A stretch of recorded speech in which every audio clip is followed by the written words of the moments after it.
अस्सलाम वालेकुम। Sports magazine के साथ हाजिर हैं, मैं हूं राजा असद अली खान।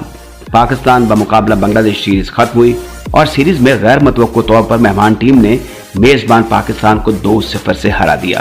दरअसल ये गुज़िश्ता से पैवस्ता परफॉर्मेंस है। बॉलिंग नाकाम, बैटिंग नाकाम और क़यादत में जा बजा सलाहियतों की कमी और इससे बढ़कर के कौमी क्रिकेटर इनफरादी तौर पर उस ज़हनी सलाहियत से आरी नजर आए जिसमें खेल से वालहाना लगाओ, जीत की लगन और बेहतरीन परफॉर्मेंस के हसूल के सिलसिले में तन धन की बाजी लगाने वाली खूबियां शामिल हैं। सूरत हाल क्या है, क्या होना चाहिए, कौन बेहतर लोग हैं, इसके बारे में बात करते हैं साबिक टेस्ट क्रिकेटर जनाब शुएब मोहम्मद से। शुएब मोहम्मद साहब, बहुत बहुत शुक्रिया। आपके नजदीक इमीडिएटली जो इस वक्त स्टोर हाउस ऑफ माइंड है उन लोगों का जो कि क्रिकेट के कट्टा धरता है, क्या करना चाहिए? जब एक रेक्टिफिकेशन प्रोसेस में अगर आप आना चाहते हैं fair and square positive attitude के साथ पाकिस्तान क्रिकेट की बेटरमेंट के लिए, तो फिर आपको वो you got to start with the right foot first.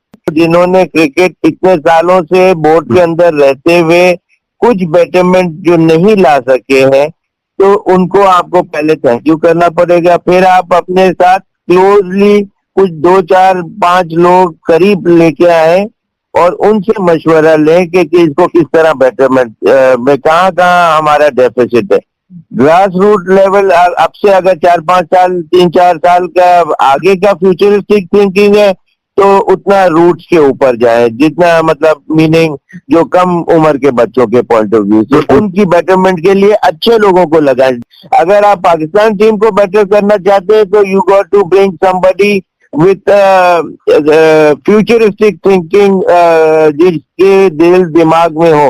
जैसे ये गिलिस्पी और इस तरह के लोगों का काम नहीं है। अगर यही टीम को ओवरनाइट आपको अगर कोई चेंज करना है, you need some brilliant mind within the dressing room, which I believe कि मुश्ताक मोहम्मद साहब से ज्यादा इस वक्त कोई पाकिस्तान ओवरनाइट कम से कम टाइम में बेटर डिसीजन मेकिंग करवाने से पॉजिटिव रिजल्ट पाकिस्तान के फेवर में आने के लिए you have this name, number 1।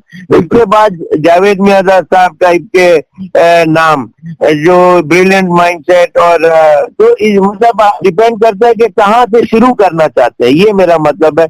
आपका तजुर्बा कराना मुशाहिदा क्या कहता है कि क्या हमें अब दुनिया में भारत हो, ऑस्ट्रेलिया हो, न्यूजीलैंड हो, ये ज्यादातर कोचेज जो हैं मुकामी रखते हैं। हम साल हर साल से फॉरेन कोच रखते चले आ रहे हैं और पिछले 3-4 साल में हमारी क्रिकेट जो है वो तहस नहस हो चुकी है। देखिए 3-4 साल में नहीं, जब से जिस तरह वो फाइबर्स आए उस तरह फिर लॉसन को लेके आ गए, जो वहां ऑस्ट्रेलिया में जो कोई उनको नहीं रख रहा, ना स्टेट की टीम का कोच, ना कोई उनकी टेस्ट टीम के अंदर को कोच, जो पाकिस्तान टीम का हेड कोच बन के आके पाकिस्तान का कबाड़ा करके चला गया, कोई पूछने वाला नहीं। तो बात ये कि ये इन लोगों के जब से आना शुरू है 25 साल तो हो गए होंगे कम से कम, ये गोरे कोचेज जिनके सीन इनको नजर आते हैं, हमें नजर नहीं आते। उससे पहले क्या पाकिस्तान के वर्ल्ड रिकॉर्ड नहीं बने, 10 विकेट नहीं ली, लोगों ने डबल ट्रिपल सेंचुरी नहीं बनाई जब कोचेज नहीं हुआ करते थे फॉरेन कोचेज पर। तो ये सारी चीजें तो होती नजर आई हैं पहले। तो इन्होंने आगे क्या डिफरेंस पैदा किया है कि कौन पहले बैटिंग पे जाएगा, नेट के अंदर एक कागज पे लिख के लगा दिया। अगर ऐसी बात होती तो गिलेस्पी ने जब अगर शान मसूद अगर जब 26 पे 6 आउट थे तो गलत फील्डिंग लेके और बाउंसर करवा के चौके छक्के खा रहे थे, तो उस वक्त बताना चाहिए था ना कि ये चीज गलत है, ये you need to stop those boundaries. Easy बैट्समैनों को दे दी तो ये किस मौके के ऊपर ये गोरे काम आएंगे। अच्छा, अब ये बताएं, आपने ग्रेट मुश्ताक मोहम्मद, ग्रेट मियादाद का नाम लिया, इसमें कोई दूसरी राय है नहीं और इनका माइंडसेट भी अभी ठीक है, गो के इनकी एज ज्यादा हो चुकी है, तो आप इनको मेंटोर के तौर पर चाहेंगे कि ये पाकिस्तान की टीम की जो मैनेजमेंट एग्जैक्टली सिर्फ ये बेशक एज मेंटोर है, लेकिन इनके माइंडसेट से एज से क्या होता है, क्या क्रिकेट भूल गए या क्रिकेट नहीं आती थी? इन लोगों को तो उसकी अलिफ बे भी नहीं आती जो आज पाकिस्तान क्रिकेट के अंदर खेल रहे हैं या ड्रेसिंग रूम में लोग हैं। ये वो नाम मैंने जो आपको नाम बताए, ये वो एक नाम, और ये पाकिस्तान टीम का पूरा पूरा setup including the cricket board, they don't come near to these name, not even a foot, 1000 yards का डिफरेंस है in between these two. Cricketing mindset होता है, वो लोग इस तरह की बात कर सकते हैं, those are very few around today. अब मुझे बताएं, जो आपने खासतौर पर दूसरे टेस्ट मैच में बांग्लादेश के खिलाफ देखा है और जो एकतरफा कार्रवाई हुई बांग्लादेश की जानिब से जीत के असूल के सिलसिले में, आप समझते हैं कि फर्स्ट क्लास क्रिकेट का फॉर्मेट चेंज करने से या उनको पाबंद करने से ये माइंड सेट जो है, ये जो स्लो माइंड है, जो माइंड जो अप्लाई नहीं करना, जो क्रिकेट से टेस्ट क्रिकेट से किसी हद तक मुझे लगता है बेजारी भी है, जो बर्बादी की वजह बन रही है हमारी T20 और वनडे क्रिकेट का भी। तो इसमें ये जो आपने 2 नाम लिए मेंटोरशिप पे, ये किस तरीके से इनको एलिवेट कर सकते हैं कि आप वो जोश दिखाएं, वो तमकन दिखाएं जो कि क्रिकेट का हमारा खासा रही है। बात ये है कि जो बोर्ड ने, मोहसिन नकवी साहब ने 25, 30, 35 लोगों को बुला के सारों के साथ मिला के उनसे असेसमेंट ली कि क्या हो सकता है, क्या होना चाहिए। ये हमेशा हर बोर्ड वाला आके, नया चेयरमैन आके ये करता है, चाहे वो कराची आए, चाहे वो वहां बुलवाए और इस किस्म की चीज, लेकिन उससे कोई इनको फायदा हो नहीं सकता, इसलिए कि 25 की जगह 50 या 100 बुला लेते, फर्स्ट क्लास क्रिकेटर्स भी बुला लेते।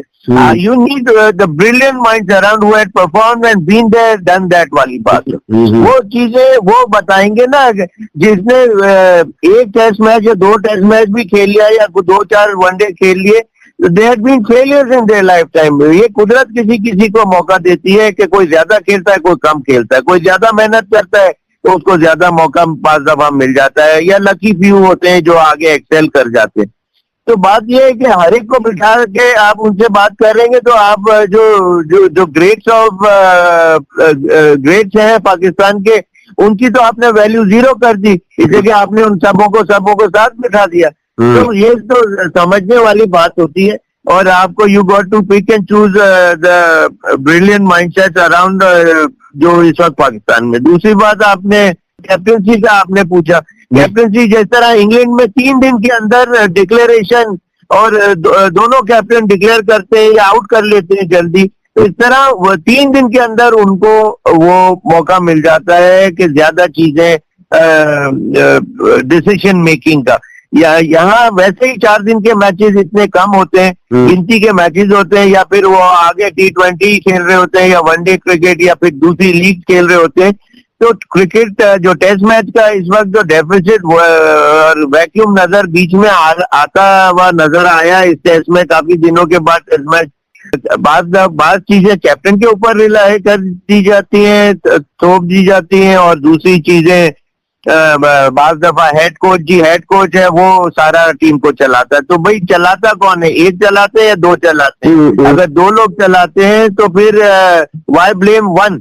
तो इस तरह पाकिस्तान के अंदर भी चाहिए कि ड्रेसिंग रूम में अच्छा माइंडसेट जब होगा तो जाके सिर्फ फर्क आ सकता है, वरना ये जो कल के प्लेयर या 20 साल पहले खेले हुए प्लेयर ये समझते हैं, वो जिस तरह अपनी इंडिविजुअल परफॉर्मेंस से नाम तो बना लिया, लेकिन क्रिकेट को उस तरह नहीं समझते जिस तरह समझना चाहिए, वरना आज पाकिस्तान का हार्ट बीट की तरह रेट नहीं होता विन और लूज।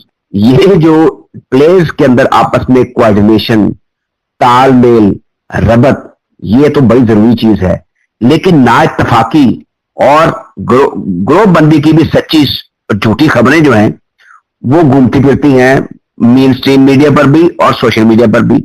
मैं आपको बताता हूं कि ये इसका रीजन क्रिकेट बोर्ड के ऊपर पहले जाता है, इसलिए कि they got to put their foot down at the right moment. जब कभी इस तरह से ब्रू होती हैं चीजें, थोड़ा सा धुआं उठता है या बातें अखबारों में आती हैं, तो that is the time to give them a shut up call, और वो बोर्ड को अपना स्ट्रॉन्ग पावर्स को शो करना पड़ता है। बाद दफा हाथी दांत निकालने पड़ते हैं आपको कि भाई हम हायर अथॉरिटी हैं और इसके अंदर कोई नॉनसेंस इसके अंदर बर्दाश्त नहीं की जाएगी। जय शाह आईसीसी के हेड हो गए हैं।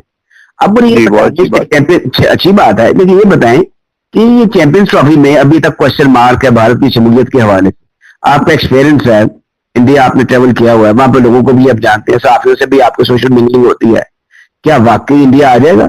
देखिए ये तो बिल्कुल right till the last moment one can keep your fingers crossed और just hope for the best for cricket. और उसके अंदर अगर कोई पावरफुल पॉलिटिकल सिनारियो सरफेस होता है और वो वहां से उनको कोई डायरेक्शन मिलेगी तो आएंगे, वरना जो अभी तक का जो सीन है वो तो सिर्फ नेगेटिव पाकिस्तान की तरफ चीजें नजर आती रही हैं फ्रॉम इंडिया। नहीं, बड़ी अच्छी बात है, दे आर ऑलवेज वेलकम। लेकिन आपने बड़ी खूबसूरती से बात कर दी है, नाम नहीं लिया लेकिन मैं ले देता हूं कि जो बीजेपी है इस सरकार की अगर रजामंदी होगी तो फिर वो इंडियन टीम आ जाएगी, वरना फिर सवालिया निशान जो है वो रहेगा। और हो सकता है कि वो आखिरी लम्हे तक कोई अपना फैसला ऐसा कर ले जो कि क्रिकेट के फरोग के हवाले से, चैंपियंस ट्रॉफी के इनकाद के हवाले से कोई मौजूद फैसला। अगर तो बहुत अच्छी बात है, पाकिस्तान क्रिकेट को बहुत फायदा होगा। उसमें जो बच्चे इधर उधर दिमाग लगाएंगे वो क्रिकेट के अंदर आ जाएंगे अगले 2 साल के अंदर बहुत ज्यादा। क्या इंडिया की जो सरकार है वो ये चाहती है कि हमारी क्रिकेट फले फूले? नहीं, वो नहीं चाहते, लेकिन there had been times when India had been coming over to Pakistan and played cricket. बिल्कुल ठीक है जनाब। शाह मोहम्मद साहब, आपने बड़ी पुरजोश और बड़ी उम्दा गुफ्तगू की और हर एस्पेक्ट को जो हम चाहते थे उस पर रोशनी डाली। बहुत बहुत शुक्रिया। बहुत शुक्रिया। ये थे साबिक test cricketer Shoaib Mohammad. Hulunbuir China में Asian Champions Trophy hockey tournament 8 सितंबर से यानी इतवार से शुरू हो रहा है। इस टूर्नामेंट के बारे में बात करते हैं लेजेंडरी शहबाज सीनियर से। बहुत शुक्रिया शहबाज सीनियर साहब। टीम चाइना रवाना हो रही है। जाहिर है कि ये एशियन चैंपियंस ट्रॉफी है, इसमें भारत 4 मरतबा जीत चुका है, पाकिस्तान 3 मरतबा। और बहुत से ऐसे इश्यूज हैं जो कि हॉकी के आपसे हम पूछ सकते हैं, ज्यादा क्रिटिकल नहीं होना चाहते, लेकिन जो मामला मीडिया में चल रहे हैं, मेन स्ट्रीम पर भी और सोशल मीडिया पर भी, वो उन खिलाड़ियों की बात है जो कि जिन्होंने कहा कि हम दस्तयाब नहीं हैं। फिर जो लेट इंडक्शन है ताहिर जमान की एज हेड कोच, उसके बारे में बात हो रही है। बिसाइड दिस अलॉटमेंट थे, उनके मामला सही नहीं हो सके पीएचएफ से, बिकॉज मुझे माली मामला था। जाहिर है कि इवेंट कोई भी हेड कोच नहीं होता, लॉन्ग टर्म होता, लॉन्ग टर्म से मुराद 2 साल का कम अज कम पीरियड होता है। तो ये सारी सूरत हाल है। अगरचे हमने कुछ आपसे बात करते रहते हैं, हम कुछ बेहतरी के आसार देखे हैं, लेकिन ये चीजें अब आप क्या समझते हैं कब तक आगे चलेंगी और बेहतर से बेहतरीन कब तक होगी? देखें, सबसे पहले तो जरूरी ये है कि पाकिस्तान हॉकी फेडरेशन के जो चीजें हैं, सिस्टम है, उसको स्ट्रीमलाइन किया जाए। अकॉर्डिंग टू दी कैलेंडर जो फंड्स हैं वो प्रोवाइड किए जाएं। हॉकी फेडरेशन और हॉकी को बहुत ज्यादा बदनाम कर दिया गया है। हालांकि आप देखें, कभी डेली अलाउंसेस के पैसे नहीं होते, कभी टिकट लेने के पैसे नहीं होते।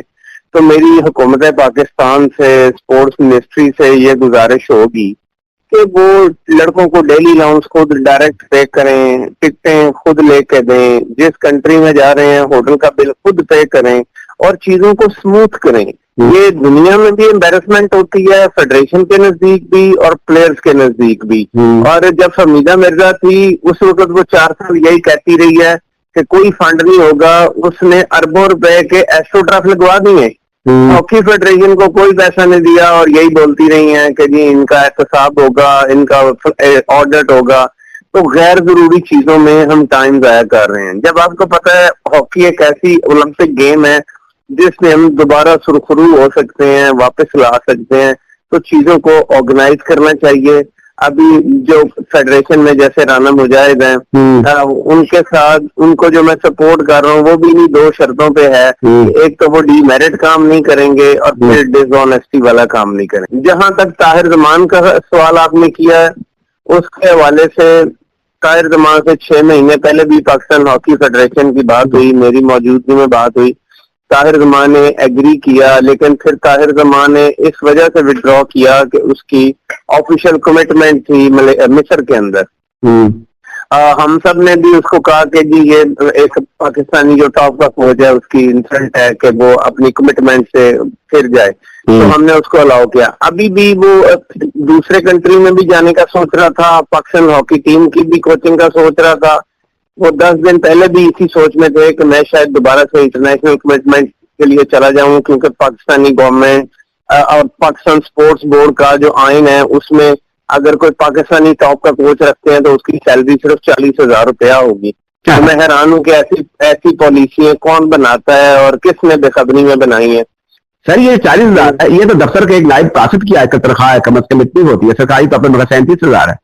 ये इस किस्म तो का यही तो बदकिस्मती है। पाकिस्तान हॉकी टीम के कप्तान की रोज की डेली अलाउंस 3,000 रुपए है, अगर वो ट्रेनिंग कर रहा है हॉकी फेडरेशन के कहने पे, वरना उसके पास 2 रुपए भी नहीं है, कोई सेंट्रल कॉन्ट्रैक्ट नहीं है। तो ये जो यही मेरा बात करने का मतलब यही है, मैं यही चाहता हूँ कि चीजों को सिस्टम दिया नहीं जा रहा, और वो जो शोर होता है मीडिया में, सोशल मीडिया में नेगेटिव लोग जो करते हैं और दुनिया उसी को सुनने लग जाती है, उसी को वो झूठ इतने अच्छे तरीके से बोलते हैं कि वो सच लगता है। तो बात करने का मतलब ये है कि ताहिर जमान को कन्विंस किया गया और ताहिर जमान जो है फाइनली एग्री हुए, आज फ्लाई करेंगे और पाकिस्तान टीम को टेक ओवर करेंगे। ये जो पाकिस्तान की टीम है इसमें आधे से ज्यादा लड़के ऐसे हैं जो पाकिस्तान जूनियर टीम में होते थे पहले, जब ताहिर जमान पाकिस्तान जूनियर टीम के कोच थे। जहां तक आपका रोलैंड ऑल्टमैन का सवाल है, तो जो मैं 40 साल मेरा हॉकी का एक्सपीरियंस है, जब ऑल्टमैन हॉलैंड में रिटायर हो गए हैं, हॉलैंड की जो क्लब है, कोई भी क्लब टॉप की अपनी नंबर 1 टीम ऑल्टमैन को अब नहीं देगी कि वो ओवर एज हो गए हैं, एक्सपायर हो गए हैं। और उनको पाकिस्तान जूनियर टीम जब जूनियर वर्ल्ड कप खेलने गई थी उस वक्त भी गलत रखा गया, उसके बाद भी गलत रखा गया। अगर आप उससे अभी भी लॉन्ग टर्म प्लान करते, आप उसको करोड़ों रुपया जरूर देते, लेकिन पाकिस्तान उसी जगह खड़ा होता जहां आज खड़ा है। अगर आप पिछले 12-13 साल की परफॉर्मेंस देखें, जब हमने वो जो एक सुरीनामी हॉलैंड का बंदा था एक्मैन को, सीगफ्रीड एक्मैन को रखा था, एक बंदा जिस कंट्री में है वहां ना उसको कोई टॉप का क्लब ले रहा है, ना उसको हॉलैंड की जूनियर टीम रख रही है, ना उसको हॉलैंड की सीनियर टीम रख रही है। एक लॉबी अपना काम दिखा के उसको पाकिस्तान के लिए 3 साल के भेज रही है। आप एशिया में भी नंबर 1 नंबर 2 नहीं आए, एशिया कप में भी नंबर 1 नंबर 2 नहीं आए। तो जब 12 साल में किसी भी फॉरेन कोच के साथ आपकी परफॉर्मेंस इतनी गंदी है तो उसके ऊपर डिबेट भी नहीं होनी चाहिए। देखिए, हम पहले अपने आप को इस काबिल करें कि अगर हम दुनिया का कोई हाई परफॉर्मेंस कोच रखना भी चाहते हैं तो हमारे लड़के अकॉर्डिंगली एजुकेट हों, हमारे लड़के अकॉर्डिंगली उतने फिजिकली फिट हों। अच्छा शहबाज साहब, अब ये आ जाए दोबारा, ये जो एशियन चैंपियंस ट्रॉफी है, अब इसमें अगर पाकिस्तान की रिसेंट परफॉर्मेंस देखें, रिसेंट पास देखें, तो अजलान शाह में सिल्वर, फिर ओलंपिक्स क्वालिफायर में 4 में आ गए, फिर FIH नेशनल कप में फाइनल 4 में आ गए। ये ठीक है परफॉर्मेंस, तो इवेंट्स भी आपको पता है। लेकिन इस इवेंट की अगर बात करें हम, ये जो एशियन चैंपियंस ट्रॉफी है, इसमें ये जो शामिल टीमें हैं, जिसमें भारत, मलेशिया, जापान, चाइना वगैरह शामिल है, साउथ कोरिया शामिल है, ये रेटिंग में हमसे ऊपर है। एशियन चैंपियंस ट्रॉफी में सारी टीमें इक्वली गुड है। अच्छा, आपका आपसे उनका एक्सपीरियंस बहुत ज्यादा, एक्सपोजर बहुत ज्यादा है, लेकिन हमें एक चीज का एज होगा कि हमने अजलान शाह में अच्छी परफॉर्मेंस दी, पोलैंड में अच्छी परफॉर्मेंस दी, हमारे पास जूनियर और सीनियर का कॉम्बिनेशन है। लड़के जो हैं उनको गवर्नमेंट ने, पाकिस्तान आर्मी ने बहुत एनकरेज किया है कि वो पाकिस्तान के एम्बेसडर हैं और उनको बहुत लुक आफ्टर किया, फैसिलिटेट किया। बच्चों को भी अब पता चल चुका है कि जो विक्ट्री है वो क्या चीज होती है। अरशद नदीम का जो अप्रिसिएशन हुआ है इस कंट्री में, उससे भी बच्चों को एक मैसेज मिला है कि वो, मैं समझता हूँ, बड़ी स्पिरिट के साथ लड़ेंगे। लेकिन मैं ये नहीं एक्सपेक्ट करता कि पाकिस्तान की टीम फॉरेन गोल्ड मेडल जीत जाएगी। ये सारे मैच बड़े कम्पेटिटिव हैं। मैं समझता हूँ कि इनको अच्छी हॉकी खेलने पे फोकस करना चाहिए, कंबाइन हॉकी खेलनी चाहिए, ऐसी हॉकी खेलें कि जिससे ये फर्दर एजुकेट हो और लर्न करें और आइंदा जो इवेंट्स आए उनमें और बेहतर कारकर्दगी दिखाएं। शहबाज साहब, जो होलैंड जगह है चाइना में, you have been to there, आप गए वहां पे? जी नहीं, मैं नहीं गया। ये मंगोलिया के करीब कहीं बॉर्डर है, बीजिंग से भी बहुत दूर है। तो ये एक्चुअली वो खुद देखते हैं कि उनका कौन सा वेन्यू बेहतर है, वो बच्चों के लिए, लोगों के लिए कौन सी जगह वो इंस्पिरेशन होगी कि एक टूर्नामेंट वो ऑर्गेनाइज कर रहे हैं, स्पॉन्सर शायद उधर मिला हो। तो ये उनकी डिस्क्रिप्शन होती है कंट्री की। अच्छा, ये जो कोचिंग फैकल्टी है, spearheaded by Tahir Zaman, beside Zeeshan, Ashraf और उस्मान, ये तालमेल कैसा रहेगा आपके ख्याल में? देसी कोच है, नामी ग्रामी है, इज्जत वाले हैं। देखिए ताहिर जमान और ये जो उस्मान है, जीशान है, ये सारे इकट्ठे खेले भी हैं और इकट्ठे एक दूसरे की कोचिंग को देखते भी रहे हैं। जब ताहिर जमान को अनाउंस किया गया है तो उस्मान, शेख और जीशान बड़े खुश हुए हैं और उन्होंने बड़ी खुशी का इजहार किया है कि हमारा जो पैनल ऑफ कोचेज है ये मजीद स्ट्रांग होगा और हमारी टीम की परफॉर्मेंस जो है इनके आने से एनहांस होगी।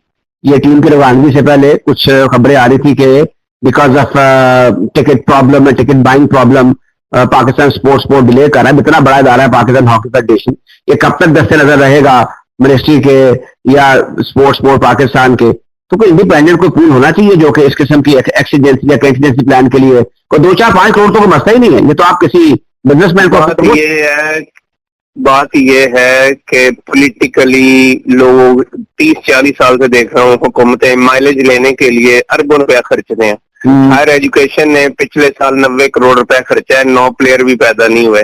तो पाकिस्तान हॉकी फेडरेशन तो एक ऐसी ऑर्गेनाइजेशन है जिसने हिस्ट्री क्रिएट की है। 3 दफा ओलंपिक चैंपियन है दुनिया में, आप 4 दफा वर्ल्ड चैंपियन है। आज भी दुनिया में लोग हमारे हॉकी प्लेयर्स को जानते हैं। तो देखें, पाकिस्तान स्पोर्ट्स बोर्ड ऐसा इदारा है कि जिसमें मैंने पिछले 10 साल में देखा है 25 डीजी स्पोर्ट्स बोर्ड चेंज हुए हैं। जिसका इन्फ्लुएंस ज्यादा होता है वो डीजी लग जाता है। तो जब पाकिस्तान के अंदर आपको किसी भी ऑर्गेनाइजेशन में कुर्सी या ओहदा मिलता है, आपका एटीट्यूड चेंज हो जाता है। आप जिस पर्पज के लिए उस जगह अपॉइंट होते हैं, आप वो पर्पज भूल जाते हैं।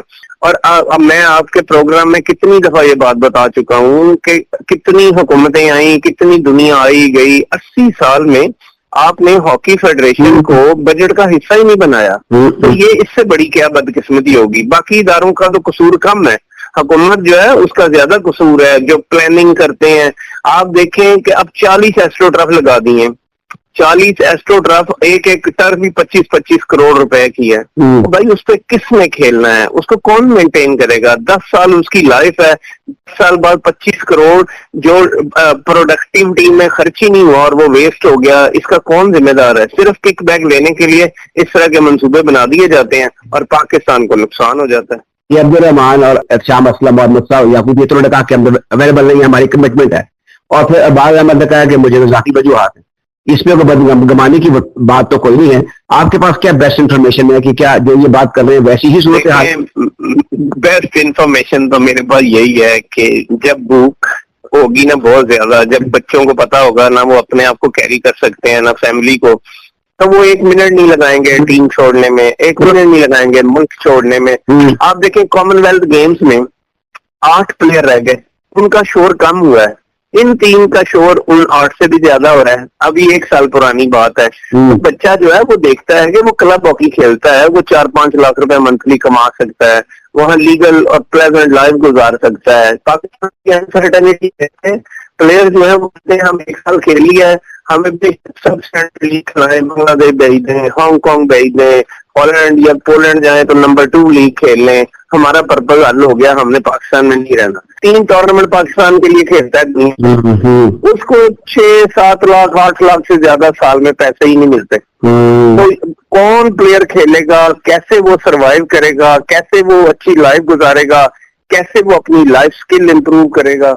बहुत शुक्रिया जनाब शहबाज साहब, बहुत शुक्रिया आपका। ये थे Olympian Shahbaz senior. Sports magazine के गुज़िश्ता एडिशन में पाकिस्तान फुटबॉल फेडरेशन के मामलात को दुरुस्त करने के लिए फीफा की कायम करदा नॉर्मलाइजेशन कमेटी के बारे में खुसूसी तौर पर और खेल के हवाले से मजमूई सूरत हाल पर मुमताज सहाफी जनाब शाहिद शेख की गुफ्तगू का पहला हिस्सा आपने सुना। आज उस गुफ्तगू का दूसरा हिस्सा पेश खिदमत है।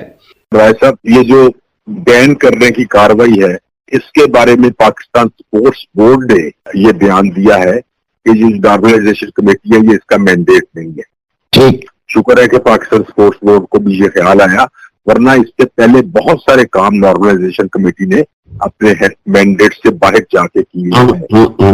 और दूसरे फुटबॉल लेवल के पूरे पाकिस्तान में इंतखाबात तो करवाए, लेकिन वो इंतखाबात कराए क्लब लेवल के ऑनलाइन।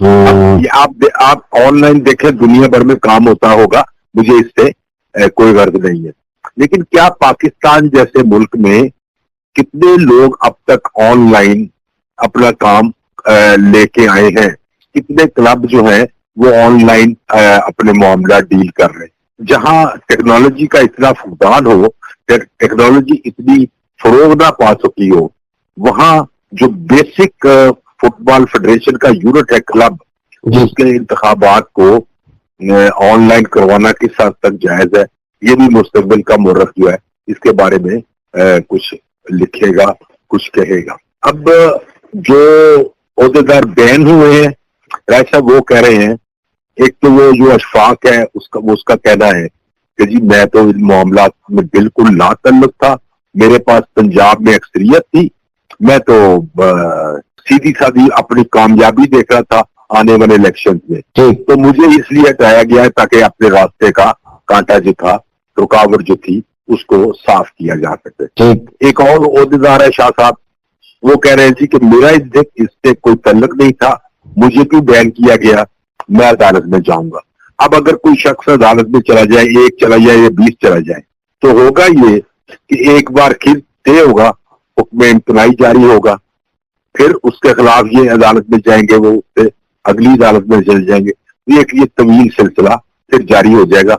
इसको भी जो है ना राय साहब तबीर किया जा रहा है कि एमसी अपने काम को मजीद बढ़ाना चाहती है, अपने टेर को मजीद आगे लेकर जाना चाहती है। होना ये चाहिए था, जो जिन लोगों पे ये इल्जाम है कि उन्होंने हमला किया था, उनको बैन किया गया, जो पाकिस्तान फुटबॉल के असल अमीन है, असल वारिस है। शेख साहब इसमें सरदार नवीद भी थे? हाँ जी।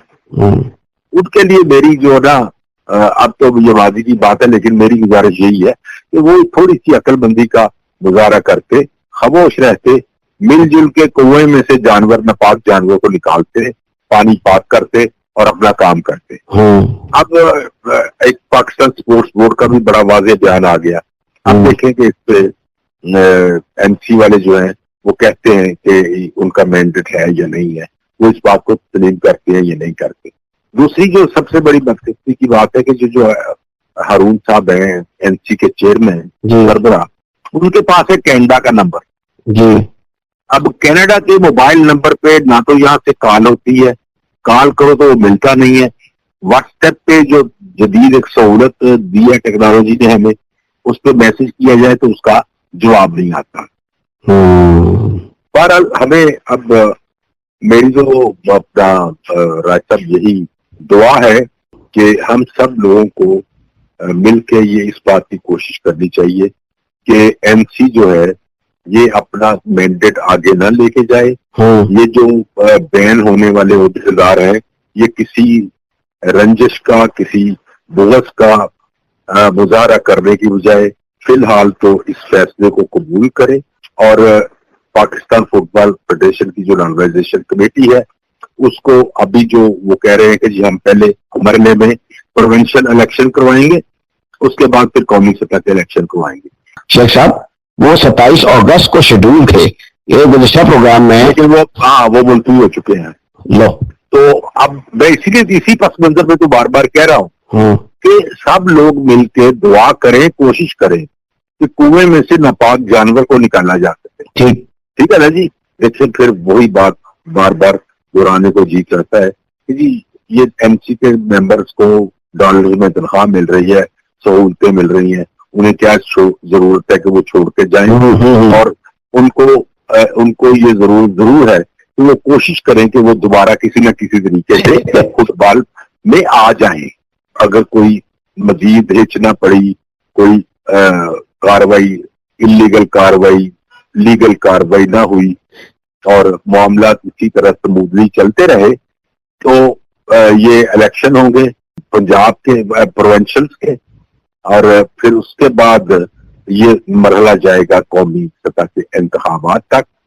और हमें उम्मीद है, हमारी दुआ है कि माजी की तरह जो 15, 20, 30 साल पहले हमें इंतहाई मुखल्लस ओहदेदार मिल गए थे और पाकिस्तान फुटबॉल बहुत सही सिमत में तरक्की कर रहा था, हम एक बार फिर उसी सिमत में, उसी डगर पर गामचल पहुंच जाए।